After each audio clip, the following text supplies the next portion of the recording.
All right, welcome everyone to another episode of the Jake Dunlap Show. We are very excited that you joined us. If you haven't tuned in, this is the show where we talk to celebrities, thought, and industry leaders to really discover their journey to success. I am super excited that you're joining us. This show is like no other. I can promise you that. You might laugh, you might cry, but you will definitely leave inspired and gain a whole new level of insight into those people that you follow, love, and admire. Welcome, everybody, to another episode of the Jake Dunlap Show. Today's guest, I'm really looking forward to this conversation. He's a very accomplished man. His work has spanned multiple industries. His career is studded with dozens of accolades, awards, which recognize his brilliance in fields of AI, law, math, innovation, telecommunications, media, communications. I mean, I don't really quite know. Those are like all the things that I'm not as strong at. So that's why I'm pumped for this. He's not busy inventing the next generation solutions powered by AI or publishing papers. He is dedicated to helping entrepreneurs create their go-to-market strategy and does an amazing amount of volunteer work, both in his personal and professional life. Far from satisfied, he's also written a book about harnessing the power of AI to disrupt your competition. And he is a very sought-after keynote speaker. So, ladies and gentlemen, please help me welcome Mr. Neil Sahota. Neil, welcome.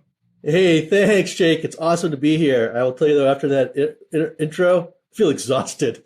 I was exhausted for you. I'm like, my God, this guy, law, AI, math. It's like, you're just like, what? Let me just pick the hardest stuff here. I'm surprised like chemistry is not on here. That's probably like next up, chemistry or biology or something. So as you know, Neil, we were talking about it on this show. You know, we focus on telling the stories that kind of lead to where people are today and help to shape us. And so we're going to dive right back. We're going to dive right into the very, very beginning and talk about the Bronx. So you're a New Yorker, right? Born in the Bronx, and then obviously you didn't stay there for too long. You moved, but what was it like? You know, what were some of like your earliest memories of again growing up in the Bronx?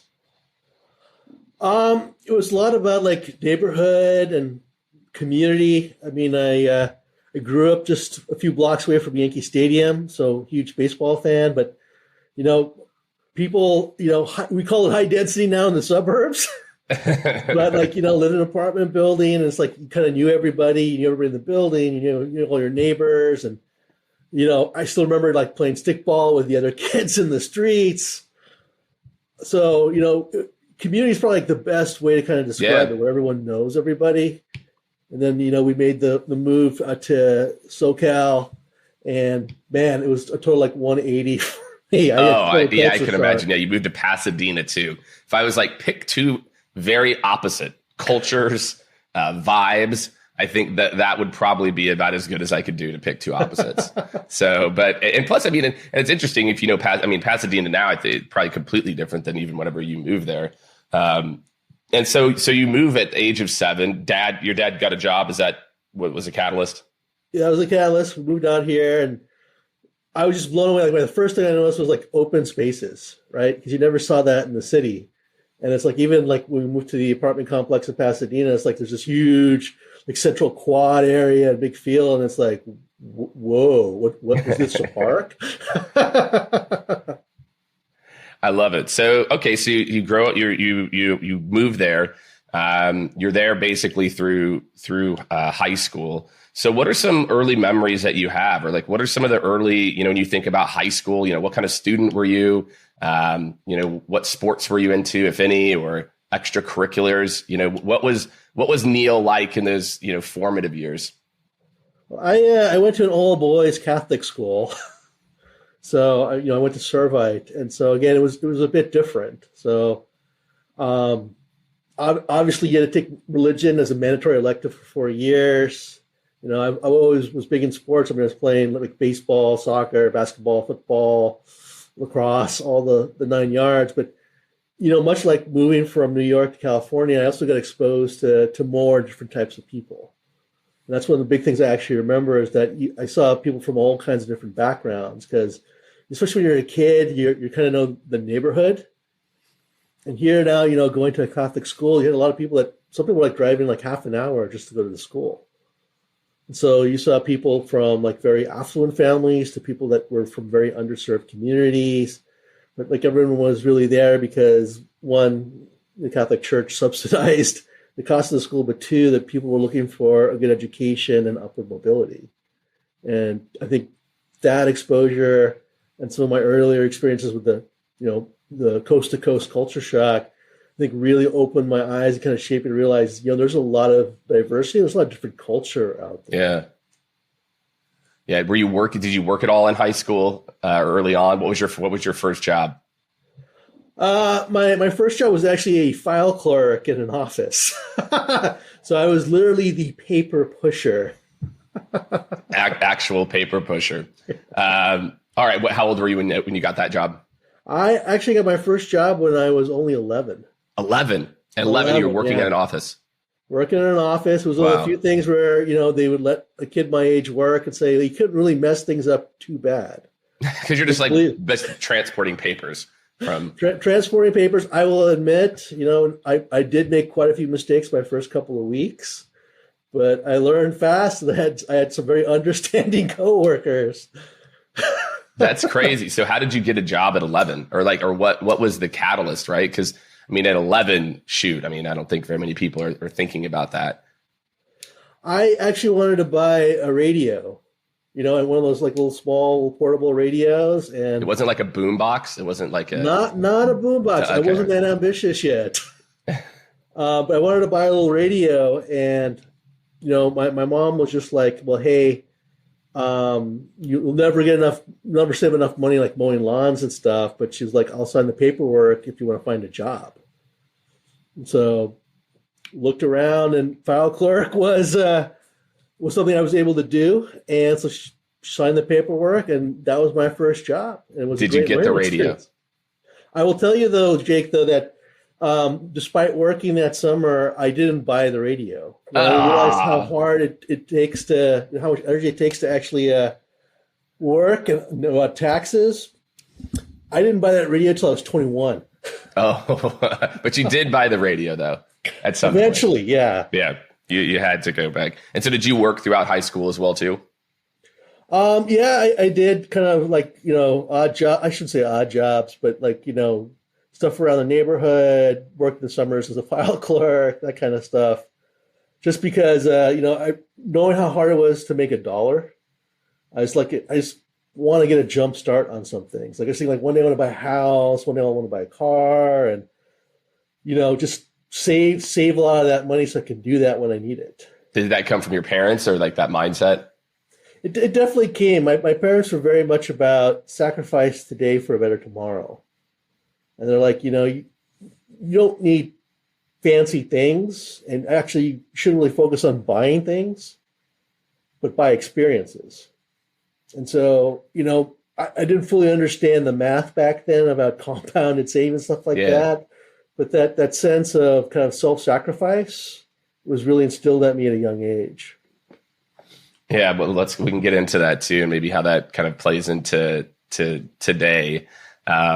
So, all right. So you're at this all boys Catholic school. How did they pick that high school? I'm always curious when I hear about those, because it sounds like it was close to you, which is good. But how did they pick that out of all the high schools to go to? Well, my mom was very big about education, and she went to Catholic schools herself. And so she looked around for what was a good Catholic school and what were some of the good educations, and she went on finding Servite. And it was at that time my parents had bought a house, and we had moved down to Orange County, so it was close enough where I could actually make the commute. And so all things kind of clicked together to make Servite happen. Were you excited to go to the high school? Not at first, right? I mean, again, from New York and thinking about the neighborhood and stuff, that's where all your friends are. Yeah. So for me, it was again, it was, like I said, it was another kind of culture shock. But now I'm old enough to say, well, what am I going to do with my friends and stuff? But I also learned that because experiences are important, diversity is important. That rather than look at this as a negative and oh man, I'm going to miss my friends and all this, that maybe it was a chance for something new. Maybe it was a chance to make more friends or learn something new. And so I went in with a more optimistic mindset. And I think that really helped shape a good high school experience. Where do you think that came from? I think that to me, I think that's a great mindset. I myself included, maybe. I don't know if most people would be able to flip that switch, or at least not moan and groan for a little bit to their parents about, you're taking me away from my friends and, et cetera. So what do you think, and maybe this is something that you had, because you had went through it when you made the move from, New York to California, you kind of built a little bit of that. Like, what do you feel like made you have that mindset? I think it was actually that move, right? The fact that I was thrust into a whole new situation and it was kind of adapt or die. I think I can't say what exactly triggered it, or maybe it was a series of moments that triggered it. But what I realized is a lot of life is just mindset. If you think something's hard, then it will be hard. If you think something's going to suck, then it's going to suck. Mm-hmm. But the opposite is true, right? If hey, I could learn astrophysics, you probably will learn it. If you go in and say you know what, this is an opportunity and a chance to make new friends, then you will. Right.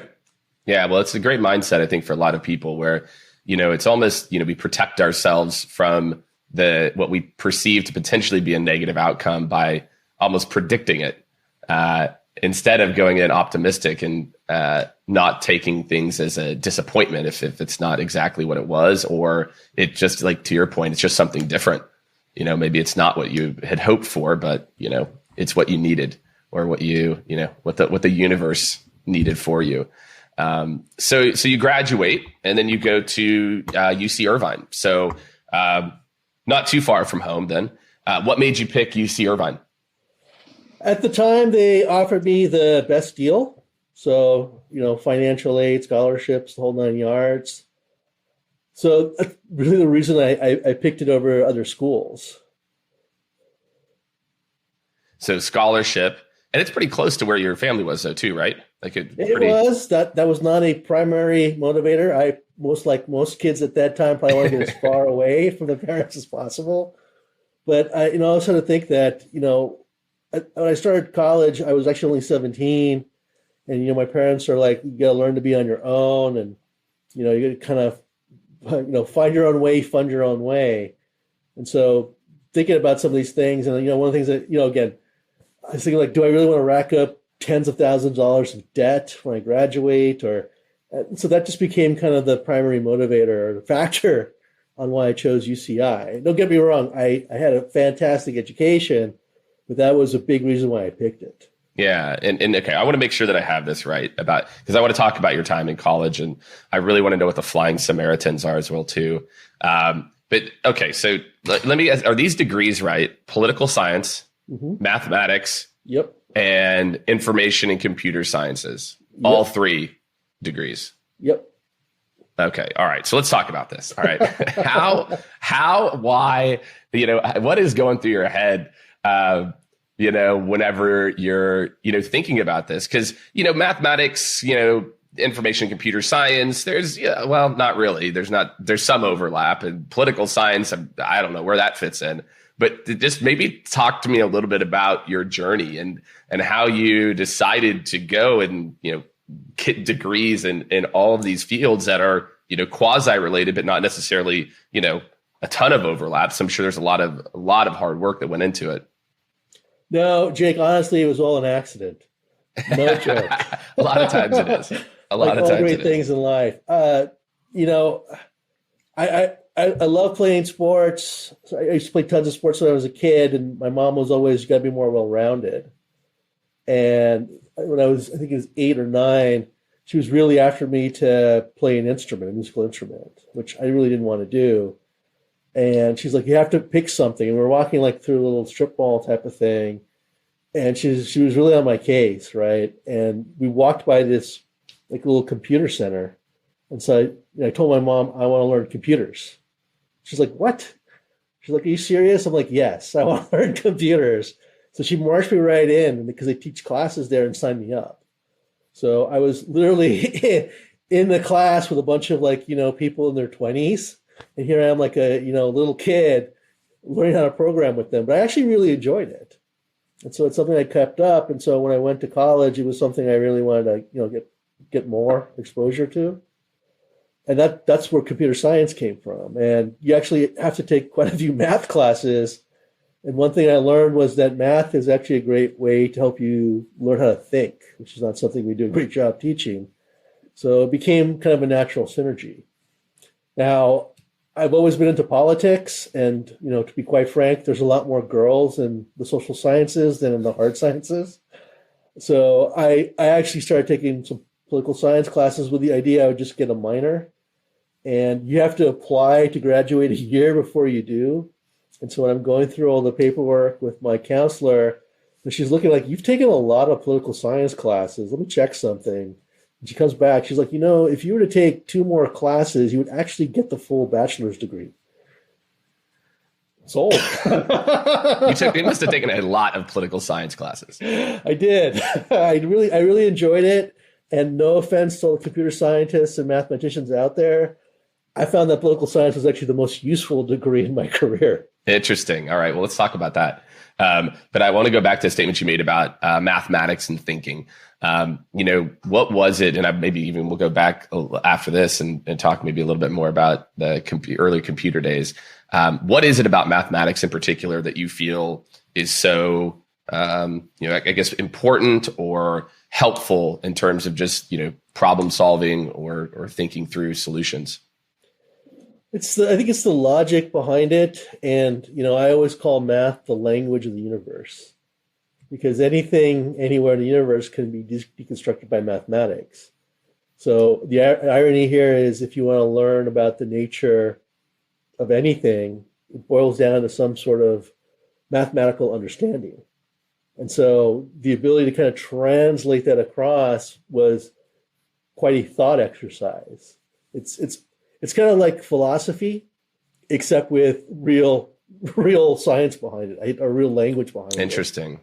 Well, right? I think that, yeah, I think like you, some people just have the view, they just look and it's like, oh my God, like, no, like this is not for me. It's really interesting for me. That was statistics for me. I actually was not very strong. I wasn't that good. I didn't really care for math, but for some reason, stats was that for me. That I always got A's in that, despite not getting good grades in math. And I think it's the same logic. It's that the ability to understand outcomes and how to produce outcomes, or just how to. I feel like there's a control factor too. It's like I can go solve other problems now because I've learned how to solve these types of problems. Well, and I think that's the power, right? And Jake, you're good at stats. That's great, because today everything is analytics and like data. Yeah, and we don't consciously think about how we apply mathematics all the time. Like, I took differential geometry, right? And people are like, "What the heck is that?" And it's like, if you want to do any kind of graphics work, it's all differential geometry. So there's a real practical application here. I know that in college they focus a lot more on conceptual, but we don't really realize how much math we use in our daily lives. Yeah, math. And the other one that I've found too, when I got my MBA, we had a supply chain class. And I don't know because I know you got your MBA, and we'll talk a little bit about that too. But did you ever have to read The Goal? Yeah, I did. Yeah, that was a great book. If you all are listening now, that the gentleman's passed away now who wrote it, but it's called The Goal.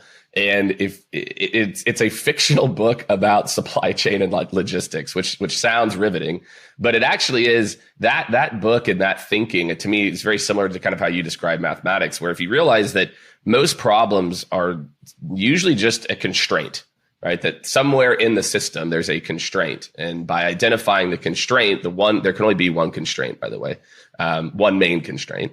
You can then, again, kind of go about problem solving in a more methodical way. And that's why I don't know why, but I always enjoyed that class and a few other classes we had around supply chain, because I really feel like it did just help me it helped me to really be able to simplify almost any problem that needed to be solved, because you could just start to really quickly lay the land, where are we trying to get to? What are those bottlenecks going to be, and isolate? And I'm sure that's probably similar to how you might view math too. Well, it is. And I hate to say this, as human beings, Jake, we tend to overcomplicate and over-engineer things. when sometimes Occam's razor, the simplest answer is probably the correct one. Well, we tend to and I feel like people get overwhelmed too. It's like, instead of just, detaching the emotion of just, where are we at now? Where's the goal? I see a lot of people, most people, I think, even just don't start. They look at it and they don't realize that most things can be broken down to actually like a very specific set of actions that if you execute on those actions will lead to a relatively high, hopefully high level of success. So, all right. So what was the Flying Samaritans? So this is in your resume as something that you did. And you were also in, you can tell me this, operations club, consulting club, IT club, midnight basketball, speed soccer as well. All of these things. I love sports. So even in college. But I'll start with the Flying Samaritans. It was actually a community organization that did a lot of give back. So I remember back then, a couple of Saturdays out throughout the year, they would actually organize a trip for all the people who like to volunteer. We go down to Mexico and actually assist the doctors and nurses in giving vaccine shots and other types of inoculations. So it was a group very focused and centered on some sort of community give back, especially to the underserved communities. So that was a natural fit given my background and my desire to always try and help other people. Yeah. And is that where you first started to get into philanthropy and volunteer work, or were you doing that back in high school as well? I was doing a little bit of that back in high school, but again, it's kind of as you grow, I'd say, high school and, as a kid, it was kind of very localized, right? Because you can't really go very far. In college, here I am going to Mexico to actually do some of these things. So it was kind of extended the reach, so to speak, where I realized just, I could help create a bigger impact by, doing something more structured, if that's a good way to put it. And right. That was what the Flying Samaritans was all about. It had a lot of structure to it. And it had a lot of opportunities as a result that people could participate in. Yeah, that's great. And we'll get into some of your work today and throughout, your professional life as well. So then did you go straight to get your MBA or did you go to management consulting first? No. I mean, I worked. I mean, they always say for your MBA, you got to have at least a few years of work experience. And they were absolutely right because 100%. Yeah. I learned that business school classes are structured quite differently, and they expect you to bring in a lot of your actual work experience to actually help understand, frame, and have a discussion about some of the topics you're learning about. Yeah, I love how you went to get an MBA too. You're like, no, I could just get a master's, like a master's like computer science. You're like, nope, I'm gonna go switch it up and do something completely different again. And go get an MBA. So you did go out and you went out and worked a little bit, and then you went back. Why did you want to get an MBA? Why was that important for you? You already have 3 bachelor's degrees at this point. So I think, you've checked a lot of those boxes. What was it about an MBA that was exciting for you or made you want to go and get it? I mean, honestly, it was a missing skill set, and I had a lot of people say, "Look, you do good work, but you're not strong enough on the business side." But you ask the right questions, you actually ask the business questions, but you don't really understand why decisions are made. I hate to say it this way, where we think about, well, this seems to make the most logical decision. That doesn't necessarily make the best business decision. Right? So to learn that, I decided, I need to go back and improve my education. And that's what really triggered me then to go back and get my MBA. Yeah, my story is really similar too. I'd been in sales and sales leadership. And I think, that's kind of a very specific skill set where, people don't think about, oh yeah, I'm going to go get my MBA. But for me, it was exactly as you described it. I wanted to learn. I realized that there were skills that I saw other people that they had around Excel and modeling and then definitely once I got into the program, just the diversity of thought, from getting out of my sales world into, head of operations at McKesson, software engineer at Intel, Wells Fargo, VP, finance people. It was just this whole diverse. I'm so used to being around this sales world and culture. For me too, I think, the learning and then getting to understand those different business units was just absolutely invaluable. It's a game changer. I mean, in my business school, your first year, they put you in a group. You can't choose it, and you all take your classes together, and they do it intentionally. There's one person from operations, there's one person from marketing, there's one person from finance. And even though we're all reading the exact same case study, we all look at it so differently. And that was the big aha moment for me. It was like, wow, there's even though we're trying to do the same thing, lots of different perspective. Totally. Yeah. That was mine too. And then I realized, look, I have a very specific skill set that I can bring to this table as well too. And then this person did, and this person did. And this is an this is for that's why I never have understood the people that just are like, well, why'd you get an MBA? Well, it was just kind of the next logical thing to do. It's like, that is such a horrible, horrible reason to subject yourself to, school, when the reality is it should be. I think I was finally mature enough where I'm like, I actually want to learn stuff now. I don't want to just check a box and like Neil mentioned, if you're thinking about it, go get some professional experience first too. I just can't imagine how almost not worthless it would have been if for the people that just go straight into it, but really the context, not having that, I feel like would be just so detrimental. It's tough. I had a classmate who came straight out of undergrad, and he would tell us he struggles at times because we're talking about things that he had no experience in. You're talking about working with difficult coworkers, or you have to supervise a team, and it's not like he wasn't a smart guy. Like he didn't have any frame of reference to fully understand what we were talking about. Yeah, exactly. All right, so MBA done. All right, so now you got 4 degrees, right? So you've checked those boxes. And then what was your first job out? Was that at Connexent? Was that your first job out of MBA? So not quite. I actually started working there while I was in business school. And at the time, what they were doing was trying to split the company into 5 separate companies. And I had the opposite experience. I actually had done a merger acquisition before I had gone to business school. And I had done my mentor in business school actually worked as an executive of Connexent. And so their first little spinoff thing didn't go that well. And so, just by talking with him, he realized that maybe he can help us. He's like, would you be okay in kind of working, quote unquote, part-time and going to school at the same time? I didn't quite realize what part-time meant. It was a lot more than I anticipated, but it was also a great experience where I was thinking how often are you going to get the opportunity to split a company up into 5 different companies? So I jumped right into it. All right. So then was it CMOLS? Was that then the first role, or is that also at B school? So CMOLS was after business school, was after Connexent.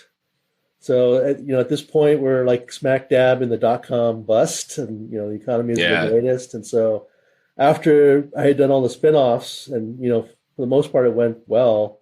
There was really also no need to have my group anymore. So kind of reading the writing on the wall, I decided to bail out and look for a different opportunity. And so that proved to be prophetic because 6 months after I left, my entire group got folded at Connexent. But I had the opportunity there where it was actually a company started by one of my MBA classmates. And he, at the time, cool. This was cutting edge stuff, but he saw a whole opportunity to go into voice over IP for telephones, especially for businesses. And so basically building a business from scratch, and he wanted my help. So again, I said, hey, this looks like another great learning opportunity. Could probably pick up a lot of skills here. So I jumped right into it. Yeah. And there's something that you've talked about now with a few of these first few roles. Where does money weigh into your equation here? When you think about these first few roles, and even we kind of skipped over, I know you did some consulting work in between, because again, what I hear you talk about is the opportunity and the experience and the excitement, around, project managing, product managing. How does money play into your thought early on? It's important, but it's not the most important thing. I've learned that the experience and skills you can gain are actually probably more important. And sometimes that means even taking a step backwards or taking something that you know is a death march to actually get that under your belt. So I was never about the title, and I wasn't quite about the paycheck, and I was lucky on that front. I know not everyone is like that, but you know, I managed to escape school without much debt, and you know, I don't live an opulent lifestyle. So I was very much able to focus on the rewards of a job rather than just the paycheck itself. Yeah, and I wanted to dig in because I thought that's maybe where you'd go with it, but you know, I can't stress that enough, you know, for everyone listening. And I'll also say this, you're never too young to have that mindset either, or never too old, I should say, to have that mindset. I think, you know, sometimes it's, you know, what I started to see, Neil, is people would, you know, they're taking these roles for a little bit more money here. And especially in my kind of like sales world, you know, then they have 1 year where maybe they make 400,000 or, you know, a lot of money. And then what I see them do is actually then trap themselves by, you know, one, they were always chasing jobs. So they've got like a very kind of narrow skill set because they were just taking a little bit more and it was pretty similar to what they'd done. And then they trapped themselves in a $400,000 life. And that might sound, you might mean trap. Well, if you then start to spend money like that and you start to then buy an extra house or send your kids to private school, et cetera, all of a sudden you're limiting your options on what you can do and lefts and rights and pivots that you can make. And so I hope everyone listening kind of hears what Neil is talking about and kind of my story as well too, of just always looking for more opportunity to learn and grow. You've never arrived. You know, and if that's what you want, that's what you want, right? If you want the extra house, and that's good for you. But I think for a lot of people, they short circuit their careers early by being too focused on an extra, you know, $10,000, $20,000, $30,000 today. That could actually have been, you know, could turn into $100,000 a year in extra earnings, you know, 5 years from now with the right approach. 100%. Look, I hate to say it, I had a protege that, you know, she got a good job out of college. And she was learning a lot, and there was a big corporate change, I'll put it that way. And a year and a half in the job, she was with a different group. She wasn't getting challenged. But, you know, she's like, I make really good money, and I don't have to do much work. And she got comfortable, right? And she constantly complained about her job, ironically, but it took her almost 5 years to finally get out. Yep. And I think, again, it can be scary for a lot of people, but you know, the universe has a way of working stuff out, you know, for most of the time. So then you go to kind of your first, like, you know, big company. So you go to United Health. You know, at this time, you know, you've had these kind of like, it's kind of interesting, right? Looking at your background, right? Mathematics, computer science, you know, MBA, and you've been taking these kind of like early on, these like product manager roles, project manager type roles. And so what was it about the opportunity at United that was, you know, I guess, you know, another kind of project manager type role? What was it about that opportunity that got you excited? I mean, interestingly enough, I was actually looking for a place where I could go and work there for 15, 20 years and, you know, build a career, you know, kind of build relationships, because, you know, hopping around. But it was interesting because when I joined, it was actually Pacific Care Health Systems. And I really loved working there. I really held out, you know, to find like kind of that really good fit type of job, good fit culture. Loved the people I was working with. You know, it was a different sphere, and I felt like, you know, being in healthcare was a chance to try and help people. So everything kind of clicked together. And Pacific Care was a company known for, you know, doing a lot of help in the underserved communities through their foundation. So it seemed like a great fit, and I definitely learned a lot, enjoyed working with the people I did. And, you know, we were growing, acquiring companies, and then we got bought by United Healthcare. So now go from this, you know, global Fortune 500 company to a global Fortune, you know, 100 company. You know, things change. And again, you know, different culture. You know, United Healthcare was out of Minnesota, and, you know, we were based in California. There were a lot of things, and I actually got tapped to help run the integration between the two companies because of my past experience. And that kind of made me realize an amazing experience, that, man. yeah, this maybe wasn't the place I wanted to stay at anymore. It was sad to say, and there was a wave of a lot of people. I will tell you that I think when I was there, the average tenure at Pacific Air was 22 years. Wow. And a lot of those people were suddenly leaving, it's just because it wasn't the same place anymore. And that's, I made that decision that maybe I should find something else because this is probably not going to be the place for me anymore. All right. So you go through that, but again, you're getting this like pretty epic experience, right? I mean, that process of, this idea of deconstructing and merging companies, relatively early in your career, first, 6-7 years, tease up the opportunity for then you to go for quite some time. And I've just got so many notes about you at IBM. It's pretty wild. So I got a lot of stuff in here that we can get to, but so then you go to IBM. And what was the first role that you were hired at IBM for? I went back into management consulting. So I was actually a consultant. I was tagged to actually lead engagement teams. And my first engagement, unfortunately, was a troubled one. We had taken some work from another company, and there were promises made to keep the deadline dates, even though you're suddenly starting from scratch. And literally day one, I walked into that kind of firefight. And we did actually a great job. We actually beat the dates. Everyone was super happy. And then, fortunately, I kind of gained this reputation of, hey, this guy can really take challenging situations and turn them into gold. which sounds good on paper. Right? Sounds good on paper. As they always reminded me, hey, it's a learning opportunity. Right. There's every once in a while you're like, can I just have one easy day? Just one, we have a great culture and we're just optimizing it versus, pulling it up from the wreckage. Okay. So you go in and so you start to do this again, kind of this, again, like the theme that I, kind of hear is just these complex problems and we talked about and simplifying them, right? And making it easier, to kind of break it down. Like, what are some of the skills, why do you feel like this path early on is kind of a place that you gravitated toward these more challenging problems, et cetera, from, what we've talked about thus far? Honestly, I think it's because in my life, I've always kind of sought the path of most resistance because I felt like that's actually a great way to learn and add value. Like even in college, people are like, why are you taking that class? That class, it looks like it's super hard. And it's like, yeah, but that class looks like it'd be really useful on the job,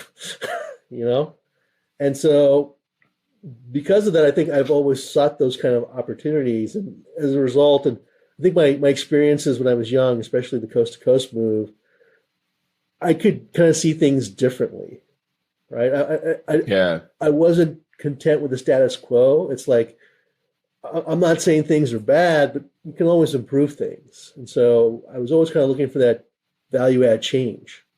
And that's what consulting actually is about, is you're essentially hired to be a change maker. Yeah, that's great. And I think, it's interesting that just how much that coast to coast move, just kind of prepared you way earlier, I think, than most people, right? It's like most people, I mean, for me, it wasn't until after college really, because, I grew up in the Midwest, went to college in Missouri. And then it was when I moved to Florida, my first job, it was like, whoa, this is what I guess people from the Northeast are like. And this is what people from the South are like. And I was like, whoa. And so, I didn't get that experience until much later. And so I can imagine the idea of going through this early and then again, going to the all boys high school as well too, where there's even kind of a different group than even your peer or home group, really kind of teed up this mindset to adapt quickly and to, I think it's what probably distinguished you early on is that ability to adapt, not look at oh gosh, look at how these people mess this up. It's like, no, we are where we are. And this is an opportunity to, adapt. That I think is a really powerful skill set. And while we all like to think we're good at that, we're really not until we're thrust into the situation.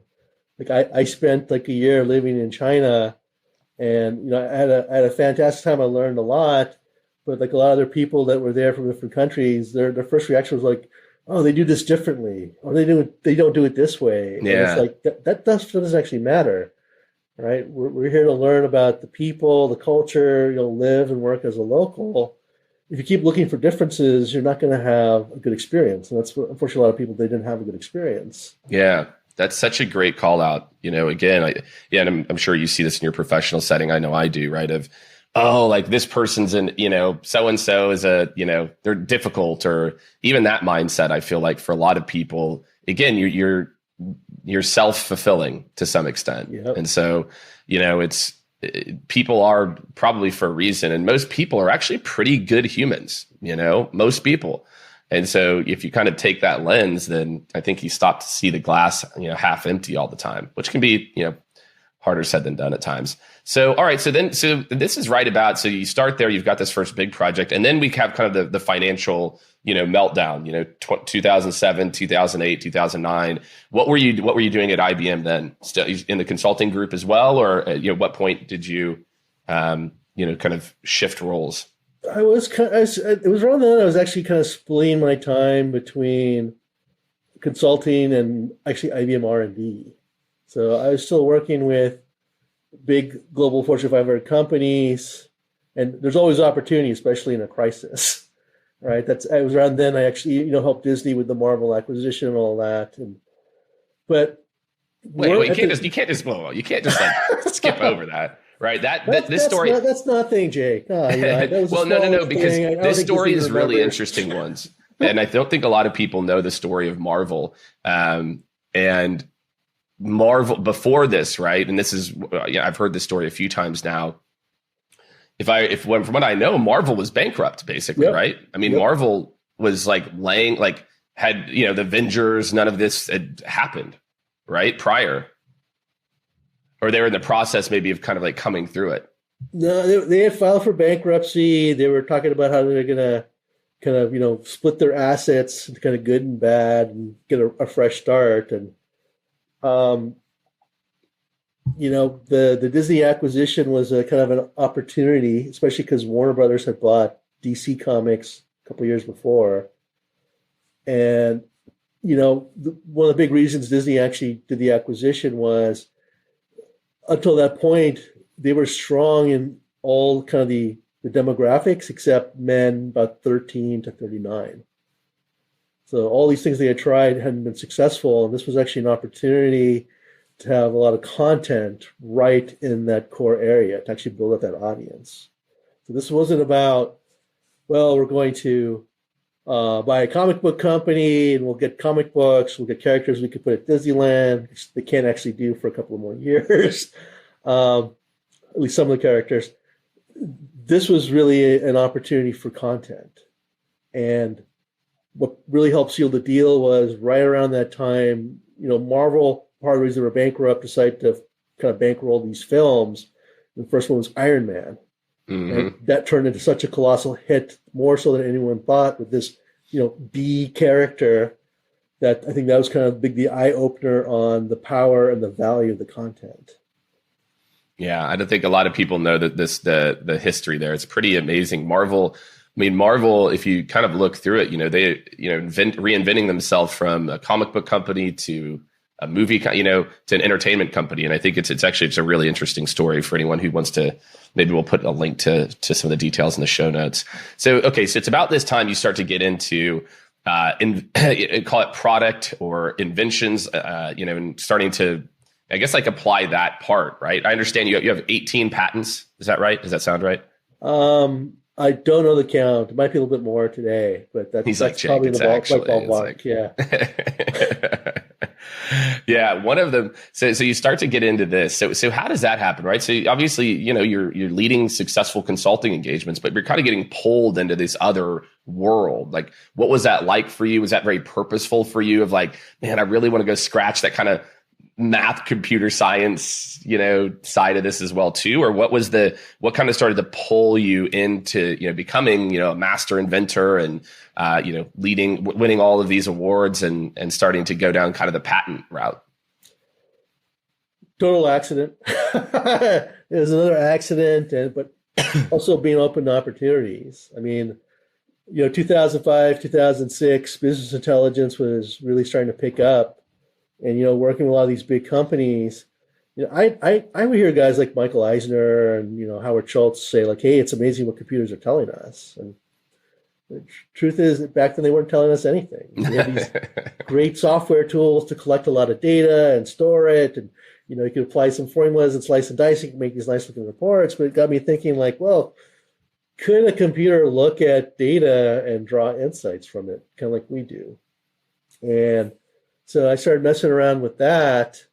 And, I had a few things that probably could have been developed. And, I happened to have a Master Inventor on one of my engagement teams. And so he was telling me, he's like, have you thought about patenting this work? Right? Because you want to make this a product. You're like, have you thought about patenting this work? I'm like, no. I mean, how does that even work? And so he kind of became my patent Sherpa and kind of helped me through the first few sort of patents. And that's awesome. So IBM doesn't get to keep those patents. You get to keep them. No, IBM gets to keep them. Anything, how it works, your company gets to keep your IP. Yeah. But the good thing is IBM was very supportive of that stuff. And because of my work, it got the attention of IBM R&D. And they were like, well, we're working on a secret project, and some of the stuff you're doing could help us out immensely, as kind of a 20%. I haven't learned my lesson. It's never as small as they tell you it is. Right. Would you want to help us out on a secret project codenamed Watson? And so I wound up being part of the kind of the Watson team before there was a Watson. Let's get into that. Some of the patents here, I'm just reading this. Ghost pattern analyzer, perspective analyzer, triggered controlled event, listener, learner, T-cell. All right. I have no clue what that means. Real-time identification and provision of preferred flight parameters. Real-time cognitive supply chain of optimization, performing personality profile, automated measurements, detection of manipulation of social media content. I mean, man, you're getting into some very diverse sets of problems here too. What is the ghost pattern analyzer one? I have to know what this is. So we as human beings are wired to find patterns. Like if you ever look at the clouds, like, hey, that looks like a car, that looks like a heart. Right. The cloud isn't taking the shape of a car or a heart, right?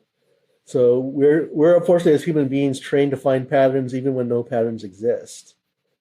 And so what that pattern's really about is to really go and say, is this pattern that's been detected? So think about like artificial intelligence. This pattern that we think we found, is it really a pattern or not? Right. Is it really just random circumstance? Right. So it's like that sanity check. Yeah. Okay. All right. Well, all right. So that doesn't sound too crazy. I can comprehend that at a very high level. Thank you for simplifying it for me. So let's talk about Watson. So again, which was really, I mean, I think publicly probably one of the first kind of AI AI, I guess, mentions or conversations that I saw was, IBM Watson. What was that project like? Tell me a little bit about how it came to be, and, kind of what some of your takeaways or learnings were, as you were developing it. Well, it started where all great ideas seem to start, which is a bar. So at the Yorktown Heights lab, there's actually an IBM bar inside the research facility. And there were 3 very smart IBM engineers in there just trying to figure out like some cool thing to work on. And Jeopardy happened to be on the TV. They're like, well, could we create a computer that can play the game? And for a lot of people think, well, that doesn't sound too bad. We got computers that can play chess and all that. But think about Jeopardy. And we think about Jeopardy, right? They give you an answer. You have to figure out the question. And you think about how we talk, right? We don't really talk appropriate English. Like if I say I'm feeling blue because it's raining cats and dogs, right? Jake, you get what I'm saying, right? Yeah. I'm feeling sad because it's raining hard. But you tell that to a computer, what does a computer think, right? It's like, well, Neil is physically the color blue. There are dogs and cats falling from the ceiling. What? That was a computer. Yeah. So these were actually the challenges we had to figure out is, could a machine actually? So it started with Jeopardy, huh? Yeah. I think that's where everyone first heard of Watson, probably, right? But it started with Jeopardy, like that. There was actually that was like the original thought of like, how can you engineer this for Jeopardy? That was original thought, and wow. nobody knew if this could even be built. We approached Jeopardy, and Jeopardy said, look, we'd be happy to do this, but given scheduling and everything else, we'd have to do this in about 2 years. So we had to agree to something 2 years out that we didn't even know we could build or not. I remember the CEO, Sam Pomozano, at the time was like, well, can you guys do this? Yes, of course we can. Of course. Yeah, the answer is yes, obviously. So we went in. It's no secret today that the night of the challenge, it was 50-50 Watson would even work. And if you watched it, and I think stuff's still available on YouTube, Watson doesn't start out well. I think he missed 6 of his first 7 questions. And, we're all kind of on our Blackberries back then, hey, I might be in the market for a new job. And, but in a testament how quickly machines learn, it turned it around, and to everyone's surprise, won. Yeah, that's right. That's pretty wild. And then how does it go about, obviously, and as IBM is, transformed itself IBM transformed itself many times over the years too. So then how, obviously Watson's kind of the start of like the AI, well, it seems like the start of your AI journey. So what was it about AI that really, kind of got you excited? Obviously you've written a book on it, now as well too. So as you're kind of continuing to grow, you're doing more of this type of work. Does this just become your passion, or, how do you really go down the AI path, full time? Again, I think it was an accident. I didn't plan any of this stuff, but we had created something that was such a game changer. And had, you talk about the transformative periods in human history. It's like we've actually, I'm looking back, I realized we actually triggered the 4th industrial revolution, right? We have all these new tool sets that we can actually do a lot more things and do things differently and more efficiently. Create more value, help more people. It's like, imagine, giving cave people electricity. That's kind of the precipice that we were actually on. And that's when I realized that, I championed this whole idea about ecosystems, and this is not traditional like IT. You need to have the business people kind of driving because they're on the domain. This is where I realized that we have this really powerful tool set, but nobody knows how to use it. So how do you figure out, or how do you get people to understand the opportunities they have with these tools? And that's really what my journey has become now. I actually do a lot of work with the United Nations now, is trying to help educate, empower, and enable people to take advantage of this technology. And during this time too, I don't want to skip over it, but during this time too, you also win a ton of volunteer awards, right? So you're obviously continuing, multiple time President's Volunteer Service Award, and then also internal IBM awards. So tell me a little bit about, kind of what philanthropy, because again, if you think about philanthropy and volunteer work, it kind of continues to be a bigger and bigger part, 100 Tiny Hands, a lot of different projects that you've worked on. Why, how did that become such a core part of your story? If you think about, you've got this kind of AI, very heavy, kind of technical transformation, and then also staying grounded with continuing to support those efforts. Why is that such an important, mission for you? It's just been ingrained to me that you always try to help your community or your neighborhood, right? And that if you don't help them to help yourself, you help them so they can help other people. And one of the, I didn't plan this, but one of the great benefits about working for IBM is the notion of give back is really rooted in the corporate DNA. They actually give you time off to work on some of these projects. They encourage you to find stuff you can do with other IBMers. And so by working at IBM, it actually opened up a lot more doors, a lot more resources I could bring forth. And, I want everyone to have equal opportunity, right? We always say we're born equal. We don't have equal opportunity. That's what I really wanted to try and help create. And it's an uphill battle. We know what we know. I hate to say it that way. But I remember in 2010, 2011, I was invited to speak to the LA Unified School District Board. And, there were, these very rich donors talking about we should give everyone ebooks so students have to carry around these heavy books and hurt their backs. And I'm just like, well, what are you going to do about the kids that like live in like Compton or East LA, right? They don't have tablets. What are you talking about? Everyone has a tablet. Like we only have 4 people in our house, but we have 7 tablets. And it's like, tablets are really expensive, you know? Yeah, especially back then. It's like you need to kind of put yourself in the shoes of the different communities you represent. And that's the challenge, is like those kids that don't have access to tablets, they're getting left further and further behind. So all these great things, it doesn't matter what you're doing if you can't bring everyone along with you.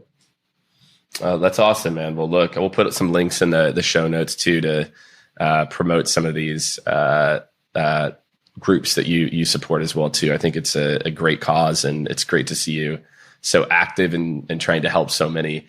So Neil, as we start to kind of wrap up here, I want to kind of end on maybe just some like kind of future looking, like what's next for you, so if you think about all these amazing things that you've done and continue to do, what's next for you? What gets you excited? What are you looking forward to most over the next, 2, 3, 4, 5 years? It's continuing the work I'm doing with the United Nations around the Sustainable Development Goals. I mean, those are goals for better people, better planet. And there's 17, if you're not familiar with, but we got 116 active projects going on today. And I think helping to shape that portfolio and growing out the volunteer ecosystem is key. And I can tell you that right now, 2 of the big areas that really have me jazzed are education and healthcare. Education, because think about the jobs of tomorrow. We always talk about the future of work. Are we really getting the students ready for that? And a lot of, unfortunately, education will tell you, well, not yet. So helping to shape that, I think, is a big thing, and it's something I'm really excited about. And the second is really healthcare, because pandemic aside, we have lots of health issues and lots of data. And I think we can really improve quality of care.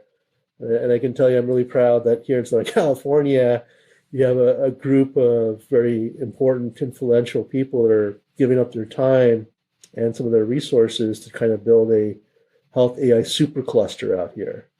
So try and actually create a hub where we can actually accelerate the advancement of medicine to help everybody. That's awesome. Yeah, that's great. And so for you in particular, what do people not know about some of these topics? What are some, whenever you're having conversations with other leaders or CEOs or entrepreneurs, or even just, people in their day-to-day lives, what are the things that you think people are the least aware of that they need to be around these topics?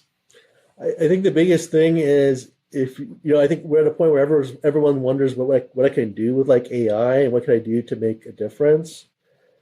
It's not the smart technologists that are going to be able to tell you that, right? It's a totally different tool set, and the most successful solutions have come from domain experts. Right? The most successful legal aid solutions came from lawyers and paralegals. The ones in healthcare came from doctors and nurses. So learn a little bit about the tools, learn a little about the users, the environment you're trying to affect, and you'll find the opportunities. You know the problem, you just don't know the capabilities that you have. And when you do that, nothing wrong with making money, but also think about, could you have a little positive social impact at the same time? Yeah. Well, I hope a lot of people listen to that, because I think a lot of times we think AI, we think, oh, that's the technical guy stuff.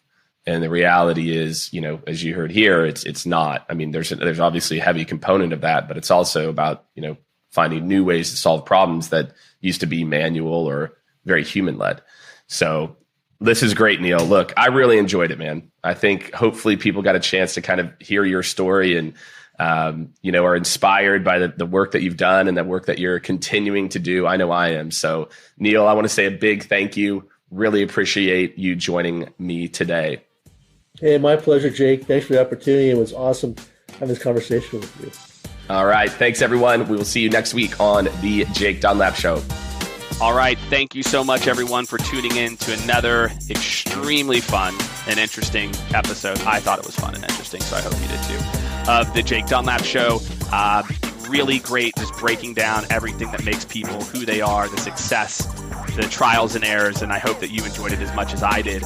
Make sure to subscribe on your favorite platform, and make sure, more than anything, to go over to jakedunlap.com. That's where you're going to stay up to date on all the latest guests, additional details, prep notes. We're going to be sharing everything on jakedunlap.com. So go ahead, go over there. You can subscribe there as well, too. And we will see you next week on The Jake Dunlap Show.